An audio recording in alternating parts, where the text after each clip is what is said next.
ubwami bwo mu ijuru buri hafi. Yesu ashimwe bakundwa mu mwami Yesu. Nitwa Jean Paul Umuremyi, ndi umukristo w'inyarugenge. Ndagira ngo dusenge tuganire ijambo ry'Imana. Mana, turagushimiye cyane mu izina rya Yesu. Tugushimiye kuri Imana nziza. Tugushimiye kuri Imana yatanze Yesu kugira ngo adupfire. Iyo ni inkuru y'impamo, ni ukuri. Ni inkuru nziza kandi abamwemeye bose bakizera izina rye yabahaye ubushobozi bwo kuba abana b'Imana. Turagushimiye Yesu. Tugiye kuganira ijambo, turasenze cyane kugira ngo Umwuka Wera adufashe kandi afungure amatwi y'umuntu wese amwumvishe icyo ushaka kuvugana nawe. Tugushimiye ko bikoze mu izina rya Yesu, amen. Ndagira ngo dusome ibyakozwe n'intumwa bice 27, duhere ku murongo 20 turageza ku murongo 26. Haravuze ngo, kandi hashize iminsi myinshi izuba n'inyenyeri bitaboneka, duterwa na ruhuma y'umuyaga mwinshi. Ibyo bituma twiheba rwose ko ntawe uzakira. Kandi bamaze iminsi myinshi batarya, Pawulo ahagarara muri bo hagati, arababwira ati, yemwe bagabo, mwari mukwiriye kunyumvira ntimuve ikirete, ngo mutabona ibi byago no gupfusha ibyanyu. Kandi none ndabakomeza, nimuhumure, kuko muri mwe hatazapfa n'umwe keretse inkuge. Kuko iri joro iruhande rwanjye hahagaze marayika w'Imana ndi uwayo ngikorera, akambwira ati, Pawulo, witinya, ukwiriye guhagarara imbere ya Kayizari, kandi dore Imana iguhaye n'abo mugendana bose. Nuko nimuhumure mwa bagabo mwe, kuko nizeye Imana yuko bizaba uko nabwiwe, ariko dukwiriye gusukwa ku kirwa. Imana itugirire neza cyane. Tugiye kuganira amagambo afite intego ivuga gusubizwamo imbaraga. Gusubizwamo imbaraga. Natangaye cyane, hari ubuzima tunyuramo umuntu w'Imana agacogora akananirwa, ariko abakeneye igihe cyo kugira ngo yongere asubizwemo imbaraga, abone gukomeza urugendo. Kuko mu rugendo rwacu rujya mu ijuru duhura n'ibiducogoza byinshi, ibiduca intege, kandi bishobora gukoresha abantu tunabana no mu murimo w'Imana, bishobora no gukoresha ibibazo byinshi twagiye tugira, bishobora gukoresha n'ibitugerageje duhuye nabyo. Ariko umuntu akwiriye kugera igihe cyo kongera gusubizwamo imbaraga, akongera kuzuza izindi mbaraga kugira ngo abashe gukomeza urugendo rujya mu ijuru. Kuko urugendo rujya mu ijuru ntabwo turugenda mu mubiri, ahubwo turugenda mu buryo bw'umwuka. Rero dukenera igihe cyo kongera gusubizwamo imbaraga kugira ngo tubashe gukomeza urugendo tudacogoye, tutananiwe, tutaguye mu nzira. Kubera ko, reka mvuge ibintu bikomeye. Umukobwa utegereje umugabo akijijwe akamutegereza imyaka 40 ikamufata, hari aho agira rwose agaceka intege. Tuvugisha ukuri. Umuntu warangije kwiga ari umukristo agasaba akazi kandi akoresheje ukuri, akagashaka akakabura akagategereza, hari aho agira agacogora. Umubyeyi washatse agashaka Imana ivuze, agashaka Imana imubwiye ngo shaka, igihe kikagera akabura umwana, akabura urubyaro kandi akageragezwa nabyo, haragira agacogora.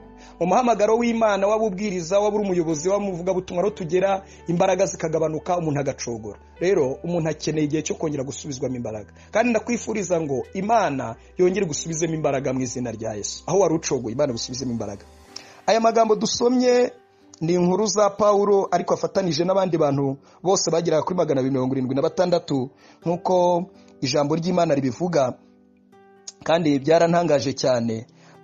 Bari bagiye mu Italiya, Pawulo we yaragiye guhagarara imbere ya Kayizari, agiye gucirwa urubanza, banyura mu nyanja ariko ifite ibibazo byinshi. Hari ibintu rero bigera muri 4 kuva uru rugendo bagendaga rwo mu nyanja kugera mu kirwa cy'Imerita byabaye kuri Pawulo. Nibyo ngira ngo nzasobanura mu inyigisho yitwa gusubizwamo imbaraga. Ikintu cya mbere cyabaye kuri Pawulo, ariko wenda uyu munsi tuza gutindaho byose ndabivuga, ariko tuzagenda tuvuga kuri kimwe kimwe. Ikintu cya mbere cyabaye kuri Pawulo ni ukudahabwa agaciro nk'umukozi w'Imana. Mbere yuko bajya mu nyanja bakora urugendo, yarabanje arabaganiriza, arababwira ati, mbonye yuko uru rugendo rugiye kubamo ibyago byinshi, none ni nkaho yakababwira ati, nimureke turusubike twe gukomeza. Ariko ntibamuha agaciro. Kandi yari umukozi w'Imana ufite amavuta, uzuye Umwuka Wera. Imana yakoresheje ibintu bikomeye, wabwirije ubutumwa bwiza ahantu henshi, wanditse inzandiko nyinshi, yandikira amatorero, wahuguye, wakoreshejwe mu kuzura abapfuye. Imana yaramukoresha ibimenyetso bikomeye, ariko ntihabwa agaciro nk'umukozi w'Imana. Icyo tuzakivugaho. Icya kabiri cyabaye nuko mu nyanja bahuriyemo n'imiraba myinshi, bahuriramo n'ibikomeye byinshi, bahuriramo n'imiyaga myinshi, ndetse bagera ku rwego yaba na Pawulo nabo bari kumwe baracogora, barananirwa, babona yuko nta rindi rembo risigaye uretse urupfu, kuko Bibiliya itugaragarije ko bamaze iminsi myinshi batabona izuba, batabona ukwezi, ngo barihebye cyane nk'abagiye gupfa. Icyo ni icya kabiri cyababayeho, nacyo tuzakivugaho. Ibihe byo kwiheba ndetse no kubona urupfu hafi y'umuntu ndetse bijya bibaho. Icya gatatu ni igihe Pawulo yasubijwemo imbaraga. Marayika w'Uwiteka yaramugendereye amubwira amagambo meza yo kumukomeza. Pawulo asubizwamo imbaraga. Amaze gusubizwamo imbaraga, amaze gukomera, akomeza abo bari kumwe. Imana ishimwe cyane. Icya kane ni igihe yari ageze ku kirwa cy'Imerita, inshira ikamuruma. Tuzavuga iby'iyi nshira, tuvuga ukuntu mu rugendo hari igihe inshira yibesha ku muntu w'Imana, ikabizi neza ko imutegeye mu bihe bikomeye, ikabizi neza ko imutegeye mu bihe bigoye, nyamara yaramaze gusubizwamo imbaraga. Uyu munsi rero ndashaka dukomeze n'icyambere, tuvuge ku cyambere cyabaye kuri Pawulo, ni ukudahabwa agaciro nk'umukozi w'Imana. Nimusoma mu Byakozwe n'Intumwa 27, muhere ku murongo waho wa 10 mugeze ku wa 11. Pawulo yarahishuriwe, abona ko mu nyanja aho bagiye kunyura bazahura n'ibyago byinshi, bazahura n'intambara nyinshi, kuko iminsi yo kwiriza ubusa yari yarashize, kandi kunyura mu nyanja byari bifite akaga. Arabibabwira, ariko ntibamuha agaciro. Natangaye bene data, uzi ko umuntu ashobora kuba ari umukozi w'Imana, umuntu akaba ari umuntu w'Imana, Imana imwemera, bakorana, akaba yuzuye umwuka wera, ariko Imana ikemera ko aca mu bihe byo kudahabwa agaciro. Abantu benshi ntago bajya babimenya, usanga rimwe na rimwe binabagerageza, ugasanga umuntu nyine asubiye inyuma ngo banyambuye agaciro, amavuta yanjye bayapinze, ntibayemeye. Ni ukuri ibihe bibaho, kuko ni urugero rwiza tureba kuri Pawulo, ariko na Yesu ararufite. Yesu navuga ko ibihe by'ubuzima bwe byagaragaje ibice bitatu ari ku isi. Igice cya mbere ni igice atarazwi, ntabwo yarazwi, wenda yajyaga amenyekana kuba yahuraga nabo, ariko ntabwo yari yakamamaye ngo amenyekane. Yari umwana agomba kurererwa mu muryango. Uzi ko hari igihe cyo kutamenyekana, umuntu ntamenyekane. Icya kabiri cyabaye kuri Yesu ni uko yageze igihe aramenyekana, agakiza indwara, agakiza abamugaye, akazura abapfuye, agakora ibitangaza. Abantu benshi baramumenya, baramwemera, bakajya bamuvuga rwose ibintu bikomeye. Ariko agera mu gihe cyo kudahabwa agaciro, barakamwambura, baramutoteza, baramukubita, bamucira amacandwe, baranamubamba, kuko Imana yari yabyemeye kandi byagomba kuvamo inyungu y'Imana. Mumbabare mbigisha akantu, ibihe byose bibaye ku muntu w'Imana, Imana yemera, igituma Imana ibyemera ni ukuri bifitemo inyungu. Aleluya. Ngira ngo hari nimunyumva neza turaza guhishurirwa ikintu gikomeye. Ibintu byose, nongere subiremo, bibaye ku muntu w'Imana, Imana imwemera, nta kibazo afitanye n'Imana, Imana ikabyemera ko bimubaho, ni uko Imana ibifitemo inyungu. Kandi ibintu byose Imana yanze ko biba ku muntu w'Imana, Imana imwemera, Imana imukunda, ni uko Imana ibidafitemo inyungu. Rero turiho kugira ngo Imana itubyaze inyungu ko ishaka. Niyo mpamvu yatwimuye iwacu, niyo mpamvu yatuvanye mu byaha aho twahoze kera, aho niti iwacu, mu byaha muri kamere zacu za kera, ikaduha agakiza. Ibitubaho byose rero Imana ibifitemo inyungu. Biragusaba kwihangana, biragusaba gukomera, ahubwo biragusaba mu bihuru gucamo gusubizwamo imbaraga. Imana itugirire neza. Natangaye cyane, reka mabwire iki kintu. Uzasanga hari abantu bavuga ngo abantu banyambuye agaciro, ngo ntibanyemera, ngo ibyo mbabwira ntibabyemera. Ni ukuri iryo korosi ugomba kuricamo, ugomba guca muri iryo korosi ryo kudahabwa agaciro. Byanze bikunze ugomba kuricamo, kuko ntabwo abantu bakwemera Imana itabakwemeje. Kandi nugerageza gushaka gutuma bakwemera, igihe cyose icyo wakoreshaga kugira ngo bakwemere nikivaho, nikitagira imbaraga, nikitakaza agaciro, kuko turi mu isi ibintu bitakaza agaciro, bazagusuzugura cyane. Pawulo rero byamubayeho, ntibamwemera n'ukuri kose, ntibamwemera pe, ntibamwemera, arabivuga, ntibabiha agaciro. Barangije umwerekeza n'umuyobozi wari ubayoboye mu bwato, aravuga ati dukomeze tugende, reka kwita ku magambo y'uyu mugabo, kuko yari mu gihe asa naho afungishijwe, reka mbyita ijisho, kandi bamujyanye imbere y'ubucamanza. Rero ntabwo cyari igihe cyo kwemerwa. Uzi ko nawe utari mu gihe cyo kwemerwa, kandi ntibikakubabaze. Hari ibintu bitatu nshaka ko Imana izakurinda niba ubona uhagaze mu gihe cyo kutemerwa. Icyambere, izakurinde kwishyiramo abantu, kuko nta muntu n'umwe wabigizemo uruhare niba uri umuntu w'Imana by'ukuri. Abatakwemera bose bafite impamvu batakwemera. Hari ubuzima, hari inyandiko ikwanditse ituma batakwemera. rero tegereza Imana izaba kwemeze, wishaka kubanga, kuko nubanga wowe uzagwa mu cyaha, uzakora ibyaha, uzahorana umujinya, uzahorana inzika, uzahorana kangononwa, uzahorana umubabaro wo kubanga, ariko bo nta kibazo bazaba bafite kuko bazaba bari gukora umurimo w'Imana. Imana idufashe kandi Imana itugire neza, ibintu mu byumve neza, biri kungora kubibabwira ariko ni mu byumve neza mu izina rya Yesu.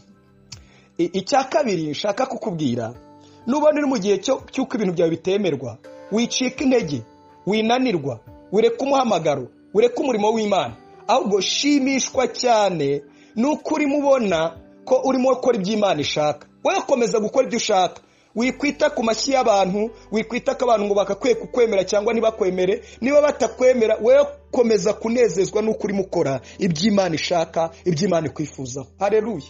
Abantu benshi bakunda gukora ariko rimwe na rimwe bagendeye ku mashyi y'abantu, bagendeye ku mvugo z'abantu zibemera. Rimwe na rimwe ugasanga yagize imbaraga kubera ko abantu bambwiye ngo turakwemera, ariko no mu gihe batakwemera komeza ukorera Imana, kuko muri bo nta muntu n'umwe waguhamagaye, nta muntu n'umwe waguhamagaye, nta muntu n'umwe waguhaye ipeti, nta muntu n'umwe wagusize amavuta ufite, ni Imana. Rero ubwo urimo ukora ibyo Imana ishaka, komeza kubikora nubwo batabakwemera. Icy'ingenzi ni uko urimo ukoresha igihe cyawe neza. Imana ishimwe, Imana itugirire neza. Icya gatatu nshaka kubabwira mukwiye guhishurirwa kuri abo bantu bari guca muri rikorosi ryo kutemerwa, nuko uko urushaho guta igihe cyawe n'umwanya wawe utakaza utegereza igihe abantu bazaba bakwemeye ko aribwo uzakora cyane, ni ukuri uba wataye igihe cyawe. Umwanditsi wa Zaburi yaravuze ngo uduhe ubwenge, duhe kubara iminsi yacu uburyo butuma dutunga imitima y'ubwenge. Iminsi yacu irabaze mwene data, iminsi yawe irabaze. Nturangare utegereje igihe abantu bazakwemera, kuko ushobora no kuzakorera Imana ukazarinda upfa abantu batakwemeye. Niko bimeze. Ushobora kuzakorera Imana ukabana n'Imana ukazarinda upfa rwose utamenyekanye, utabaye populaire. Rero nutegereza ibihe byo kwemerwa, nuko abantu babanza kuguha agaciro, nuko abantu babanza kuguterekera intebe kugira ngo uvuge, kugira ngo ukorere Imana, ntabyo uzabona. Ntabyo uzabona. Kandi kimwe mu bintu nabonye kivangira abantu nuko abantu hari igihe bakoreshwa n'imbaraga z'abantu. Donc ugasanga umuntu kubera ko babivuze batarakora, bamwanditse mu binyamakuru, bamuvuze, abantu bose bari kumwemera, ari kuza bakamukomera amashyi akaba ari bwo akora. Rimwe na rimwe haro n'igihe bituma umuntu avangirwa, agakora ibyo Imana idashaka ahubwo agakora ibyo abantu bashaka, kandi ibyo bigatuma umuntu atandukana n'Imana. Ni naryo kosa umugabo witwa Sawuli yaguyemo, Imana imuhaye amahirwe yo kujya kurimbura abamariki. Yaragiye agezeyo abantu baramubwira ati turakwemera rwose urabizi, ariko icyo dushaka utwemerere tubigenze gutya. Arangije arokora inyamibwa, arokora umwamagagi, abikora ariko abikoreshejwe n'abantu atarebye ku Mana, bituma Imana imuca ku ngoma kubera yuko atakoze iby'ubushake bw'Imana. Rero niba uri mu bihe byo kutemerwa n'abantu, ndagusabira ngo Imana igusubizemo imbaraga, uyikorere utareba ku bantu, uyikorere utareba ku gaciro abantu baguha, ahubwo uyikorere kuko wagakwiye kuyikorera, kandi kubera ko Imana yaguhamagaye, Imana iguha umugisha, Imana ikugirire neza. Nagira ngo dusenge, tuzakomeza. Mana turagushimiye cyane mu izina rya Yesu. Birashoboka ko uyu muntu ari guca mu ikorosi rikomeye ryo kutemerwa n'abantu, ariko turamusabira ngo kuva uyu munsi imbaraga z'umwuka wera zimuzeho cyane, akomeze gukora ibyo agomba gukora nubwo yabatemerwa n'abantu. Ko na Pawulo ntabwo yahise avuga ngo ndarakaye, ntabwo yahise avuga ngo ntandukanye n'Imana kubera ko mbabwiye iby'ubuhanuzi ntibabyemere. Icy'ingenzi ni uko yari yabivuze. Mwami, tanga imbaraga kuri uyu mushiki wacu, tanga imbaraga kuri uyu mwene data, tanga imbaraga kuri aba batwumva mu izina rya Yesu, kugira ngo bakomeze kugukorera badacogoye, batananiwe, kandi usubize imbaraga mu bugingo bwabo. Ndagushimiye ko ubikoze mu izina rya Yesu. Amen.